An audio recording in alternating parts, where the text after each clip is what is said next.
Hello दोस्तों, नमस्कार। स्वागत है आपका आज की इस वीडियो में। आज की इस वीडियो में बताने वाले क्लास 9th की प्रश्नवाली 3.3 क्वेश्चन नंबर 2। ठीक है, क्वेश्चन नंबर इससे पहले के वीडियो नहीं देखे हैं तो जाके प्ले लिस्ट में देख सकते हैं, जो कि क्वेश्चन नंबर 1 को मैंने हल कर चुका हूँ। ठीक है, और आज की इस वीडियो में क्वेश्चन नंबर 2 को हल करने वाले। ठीक है, जो कि दिया है अक्षों पर दूरी की उपयुक्तता 1 लेकर नीचे सारणी में दिए गए बिंदुओं का तल से आलेखित कीजिए। ठीक है, जो कि x के मान दिया है -2, -1, 0, 1, 3। y के मान दिया 8, 7, -1.253 -1। ठीक है, तो चलिए इसको हम हल करते हैं। तो कॉपी पर सबको इसको लिख के और ग्राफ बना के तब इसको हल करेंगे। ठीक है, चलिए इसको हल करते हैं। चलिए, तो इसके लिए आपको चाहिए स्केल, जो कि ग्राफ बनाने के लिए। ठीक है, तो चलिए हम ग्राफ बनाते हैं। तो इनको क्या करिए, ग्राफ बनाने के लिए यहाँ पर खींचना है। चलिए, तो इतना खींच दिए, इसको लाते हैं 8 तक हमने। ठीक है, ताकि आसान रहेगा। ठीक है, अब इसको करना है डिवाइड। ठीक है, तो डिवाइड करने के लिए क्या करिएगा, यहाँ पर आप टिक लगा दीजिएगा। ठीक है, आधा आधी को डिवाइड कर लीजिएगा। ठीक है, तो यहाँ पर डिवाइड करने के लिए 8 तक ले खींचना पड़ेगा। ठीक है, ताकि बराबर बराबर रेखा हो पाए। ठीक है, और आसान तरीका से इसको बना पाइएगा। ठीक है, तो चलिए यहाँ पर खींच दिए। ठीक है, और इसको थोड़ा सा और बड़ा कर दीजिएगा। ठीक है,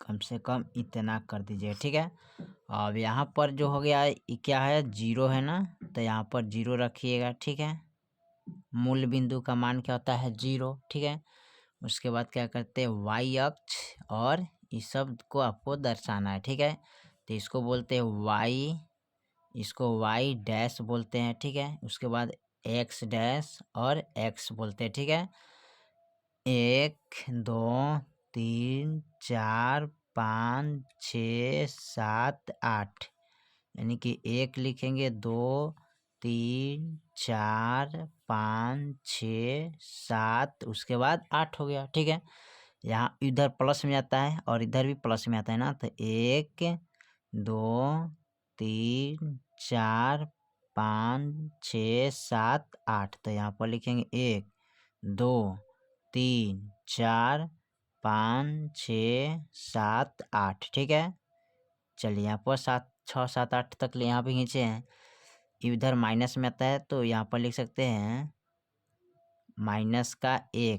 ठीक है, -2, उसके बाद -3, -4, -5, -6, -7, -8। ठीक है, इधर भी लिखेंगे माइनस में, तो -1, -2। ठीक है, -3। ठीक है, -4, -5, -6, -7, यहाँ पर -8 हो जाएगा। ठीक है, चलिए -8 हो गया। अब इसमें करना क्या है, अब इसको दर्शाना है। ठीक है, तो सबसे पहले आपको क्या करना है, x के मान और y के मान यहाँ पर नोट कर लेता है। ठीक है, चलिए, तो उसके बाद यहाँ पर इसका x के मान y के मान नोट कर लिए। ठीक है, तो इसको बोलते हैं, सबसे पहले हम आपको बता देते हैं, इसको बोलते हैं प्लस कोमा प्लस, यानी कि इसका होता है प्लस प्लस। ठीक है, इसको बोलते हैं प्रथम चतुर्थांश, इसको बोलते हैं यहाँ पर माइनस प्लस, यानी कि इसका होता है माइनस कोमा प्लस। ठीक है, तो इसको बोलते हैं द्वितीय चतुर्थांश। ठीक है, इसको बोलते हैं माइनस माइनस। ठीक है, यानी कि तृतीय चतुर्थांश। ठीक है, इसको बोलते हैं प्लस माइनस। ठीक है, यानी कि यहाँ पर लिखेंगे प्लस माइनस। ठीक है, तो ये आपका हो गया चतुर्थांश। ठीक है, तो चलिए यहाँ पर इसका भी लिख दिए और चारों का मान नोट कर दिए। ठीक है, अब इसमें दिया है x के मान -2, y के मान 8 है ना, तो देखिए x के मान हमारा -2 के है यहाँ पर। ठीक है, और यहाँ पर देखिए यानी कि y के मान कितना है, 8, तो हमारा यहाँ पर हो जाएगा -2 और 8। ठीक है, इस तरह आप चाहे तो इस तरह मिला सकते हैं। ठीक है, यानी कि -2 में आप यहाँ इस तरह मिला सकते हैं, ठीक है, यहाँ पर। उसके बाद क्या कर रहे हैं, अब पूछा है x के मान -1 और y के मान कितना है 7। तो यहाँ पर 7 है और यहाँ पर 1 है, तो आप यहाँ से यहाँ तक मिला सकते हैं ना, ठीक है, यहाँ से यहाँ तक मिला दीजिए, ठीक है। और इसका भी मान क्या हो जाएगा -1 और 7, ठीक है, यहाँ पर हो जाएगा -1 और 7 हो जाएगा, ठीक है। चलिए उसके बाद कह रहे हैं x के मान 0 और y के मान -1.025, ठीक है। तो देखिए यानी कि प्लस माइनस, तो यहाँ पर प्लस माइनस किस में आता है, चतुर्थांश में। तो यहाँ पर ले सकते हैं 1.25, ठीक है। तो यहाँ पर लिख दीजिए, ठीक है।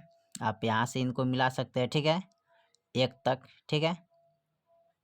तो ये चतुर्थांश में आता है प्लस माइनस, ठीक है। तो इसको लिख दिए 0 हमारा प्लस में है और यहाँ पर माइनस का 1.25, ठीक है। चलिए उसके बाद कर रहा है x के मान है 1, तो 1 और y के मान 3। तो चलिए, तो यानी कि ये भी प्लस में, ये भी प्लस में है, तो प्लस प्लस किस में आता है, प्रथम में। तो यहाँ पर आप लिख सकते हैं 1 और 3, ठीक है। तो 1 और 3 कहने हैं, तो यहाँ पर आप ले सकते हैं 1 और 3, ठीक है। तो 3 यहाँ पर है और 1 यहाँ पर है, तो इस तरह आप मिला सकते हैं, ठीक है। यानी कि इस तरह आप मिला लीजिए 1 का मान, ठीक है। तो यहाँ पर लिख लीजिएगा, लिख सकते हैं ना, यानी कि 1,3, ठीक है, यानी कि प्लस का 1 और प्लस का 3, ठीक है, इसमें आएगा, यानी कि प्रथम चतुर्थांश में, ठीक है। उसके बाद कह रहा है अब दिया है x के मान 3 और y के मान -8, ठीक है। तो -1 है, तो -1 हमारे यहाँ पर है और यहाँ पर, ठीक है, यानी कि इसमें आएगा चतुर्थांश में प्लस माइनस आता है, ठीक है। यानी कि यहाँ से आप यहाँ तक ला सकते हैं इसको, ठीक है, इसमें मिला सकते हैं। तो इसमें लिखिएगा, यानी कि आपका आ जाएगा प्लस और माइनस, ठीक है। तो ये प्लस में माइनस में, यानी कि प्लस माइनस किस में आता है, यहाँ पर चतुर्थांश में। तो लिख सकते हैं 3, -1, ठीक है, ये आपका चतुर्थांश में हो गया, ठीक है। चलिए, तो यही आपको x y का मान इसमें दर्शाना था, नोट कराना था। सबको ठीक करा दिए, यानी कि सबको नोट कर दिए, ठीक है, और सबका मान भी रख दिया है और सबका फार्मूला पर इसका प्रथम, द्वितीय, तृतीय, चौथे सबका फार्मूला भी नोट करा दिए, ठीक है। फिर मिलते हैं अगले वीडियो में, तब तक के लिए जय हिंद, जय भारत।